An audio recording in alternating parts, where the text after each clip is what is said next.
आखिरी बात इस आजादी के बारे में और कह दूं, जब लॉर्ड माउंटबेटन इस देश को आजाद करने की बात कर रहा था तो इस देश के बहुत सारे ज्योतिषी थे, पुराने दस्तावेज मैंने बहुत इकट्ठे किए और उनको जब मैं देख रहा था तो 1945 से इस देश में बहुत सारे ज्योतिषियों ने भविष्यवाणी करना शुरू किया और सारे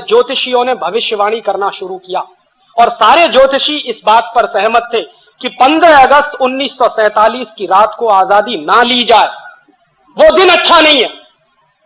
उनके अपने कुछ कैलकुलेशंस होंगे, ज्योतिष का शास्त्र है, ज्योतिष का विज्ञान है इस देश में और बहुत विकसित विज्ञान है, मैं मानता हूं उसको। और इस देश के उस जमाने के सारे बड़े ज्योतिष शास्त्री कह रहे थे कि 15 अगस्त 1947 की रात को आजादी मत लीजिए। पंडित नेहरू से मना किया था, सरदार पटेल से मना किया था, लेकिन ये सत्ता के मोह में इतने अंधे थे कि जो कुछ अंग्रेज कह रहे हैं वो ही मानो। और उस जमाने में एक फ्रांसीसी लेखक था, उसका नाम था डोमिनिक लापियरे। उसने लॉर्ड माउंटबेटन से एक इंटरव्यू लिया। डोमिनिक लापियरे ने कई किताबें लिखी, उसमें एक किताब है फ्रीडम एट मिडनाइट और ऐसी ही उसकी एक दूसरी किताब है the division of India and Lord Mountbatten. उस दूसरी किताब में उसने लॉर्ड माउंटबेटन से जो इंटरव्यू लिया है वो छापा और वो मैंने जब पढ़ा तो मेरा खून खौल गया। डोमिनिक लापियरे ने सवाल किया लॉर्ड माउंटबेटन से कि आप हिंदुस्तान को 15 अगस्त 1947 की रात के 12 बजे आजाद क्यों करना चाहते हो?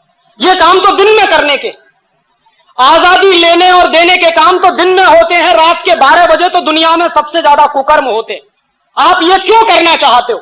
तो लॉर्ड माउंटबेटन का जवाब जानते हैं क्या था? लॉर्ड माउंटबेटन ने जवाब दिया है उस इंटरव्यू में कि मैंने जानबूझकर 15 अगस्त 1947 की रात को 12 बजे इस देश को आजाद करने का फैसला किया। क्यों? क्योंकि मैंने सारे ज्योतिषियों से पता किया है कि 15 अगस्त 1947 का दिन इस देश के लिए बहुत ही दुर्भाग्य का दिन है और अगर उस दिन इस देश को आजाद किया जाए तो ये देश एक रह नहीं सकता, ये बटेगा, खंड खंड बटेगा। देश को आजाद किया जाए तो ये देश एक रह नहीं सकता, ये बटेगा, खंड खंड बटेगा।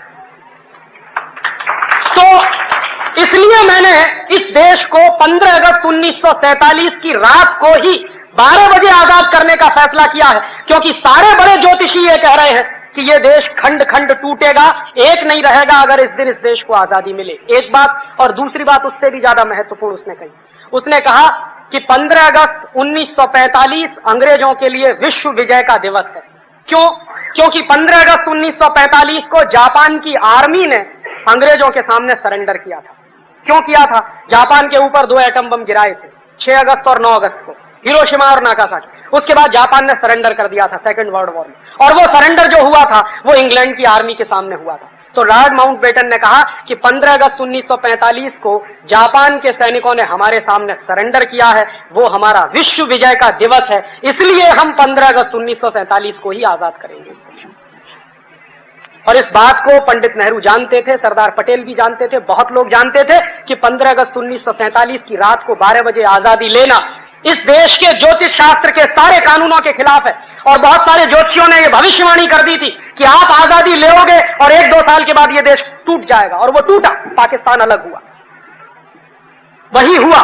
और आगे भी उन्होंने यही अभिशाप दिया कि यह देश आगे भी खंड खंड टूट सकता है, और उसकी तैयारी चल रही है। कश्मीर अलग हो जाए, पंजाब अलग हो जाए, आसाम अलग हो जाए, नागालैंड अलग हो जाए, त्रिपुरा अलग हो जाए, झारखंड अलग हो जाए, ये सारे आंदोलन इस देश में चल रहे हैं और सभी आंदोलनों को अमेरिका और यूरोप से भरपूर हथियार मिलते हैं, पैसा भी मिलता है। और मैं जानता हूं ऐसे लोगों को जो इस देश में करोड़ों करोड़ों रुपए का फॉरेन फंड आता है, करोड़ों करोड़ों रुपए की AK-47 राइफल आती है वाया पाकिस्तान या वाया चीन के बॉर्डर से, ये तिब्बत के इलाके में हमारे देश में घुसाई जाती है, और उन्हीं हथियारों से लेकर इसी देश के कुछ नौजवान